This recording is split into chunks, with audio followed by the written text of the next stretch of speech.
বন্ধুরা, সুতোপাস kitchen with ব্লগে সবাইকে স্বাগত। আজকে কিন্তু আমি পরে ভয়েস ওভার দিচ্ছি। বানাবো লাউ সুন্দরী। লাউ আর তার সাথে কুচি কুচি করে আলু কেটে নিয়েছি, বসিয়ে দিয়েছি কড়াইয়ে সর্ষের তেল, একটু বড়ি ভেজে দেবো। এটা মানে চিংড়ি মাছ দিয়ে করলেও ভালো হয়, কিন্তু আমি পুরো নিরামিষ করবো। বড়িটা আগে ভেজে তুলে রাখবো। আর এই লাউ ঠাউ জাতীয় সবজিতে না ফোড়নটাই আসল। ফোড়নটা ঠিকঠাক দিলে আর তো কোনো মশলা লাগে না, ভীষণ ভালো লাগে। তো আমি একটুখানি মুগের ডাল দেবো, ভাজা মুগ না কাঁচা মুগ দেবো, ভাজা মুগে খুব অ্যাসিড হয়। আর দেবো একটু হিং। ফোড়নে আমি দিয়ে দিয়েছি 5 ফোড়ন, কালো জিরে দুটোই দিয়ে দিয়েছি, দেখতে পাচ্ছ। আর একটু আদা থেতো করে নিয়েছি, শুকনো লঙ্কা, কাঁচা লঙ্কা, তেজপাতা, ব্যাস এইটুকুই মশলা। আর নুন, মিষ্টি, হলুদ। আর একটু দিয়ে দেবো হিং। হিং দিলে গন্ধটা খুব ভালো হয়। এটা না আমার ছোটো পিসি বানিয়ে খুব খেতেন, কেননা উনি সেই পুরনো দিনের বিধবা ছিলেন, তাই নিরামিষ ছাড়া কিছুই খেতেন না। তো নানান ধরনের নিরামিষ পদ রাঁধতো, এটা তার মধ্যে একটা অন্যতম। তো একটুখানি মুগের ডালটা আমি ভাজবো না বলেছি, সামান্য একটু তেলে নেড়ে জল মানে আলু আর লাউটা দিয়ে দেবো, দিয়ে জল ঢেলে দেবো। লাউয়ে জেনারেলি জল লাগে না, কিন্তু যেহেতু আমি এখানে একটু আলু নিয়েছি আর মুগের ডালটা একটু সেদ্ধ করতে হবে, তাই জন্য আমি একটু জল দিয়ে দেবো। ব্যাস নাড়াচাড়া করে একটুখানি নুন হলুদ দিয়ে দেবো, মিষ্টিটা একটু পরে দেবো। এই যে নুন আর হলুদ দিয়ে দিয়েছি, এবার এটাকে মিশিয়ে এটার মধ্যে বেশ খানিকটা জল দিয়ে দেবো।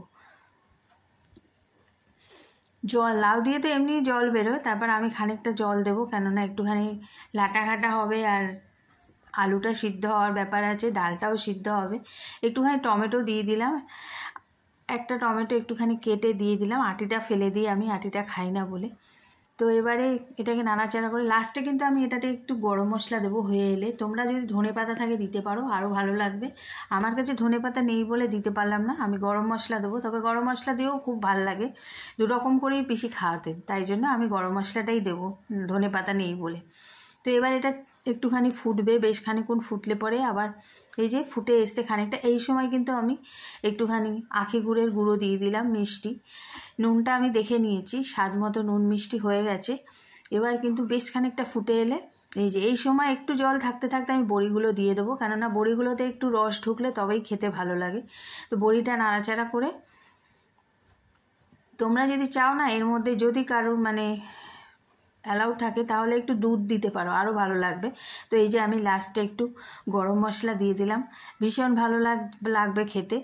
তো এই দেখো প্রায় হয়ে এসছে, আর একটু টানবে। তো তার আগে বলে দিই, যদি ভালো লাগে সাথে থেকো, আসবো পরবর্তী কোনো ভিডিও নিয়ে। আর এতক্ষণ সাথে থাকার জন্য সকলকে অসংখ্য ধন্যবাদ। সবাই ভালো থেকো। তো এই যে এটা হয়ে এসছে, এবার কিন্তু আমি নামিয়ে সার্ভ করে দেখিয়ে দেবো।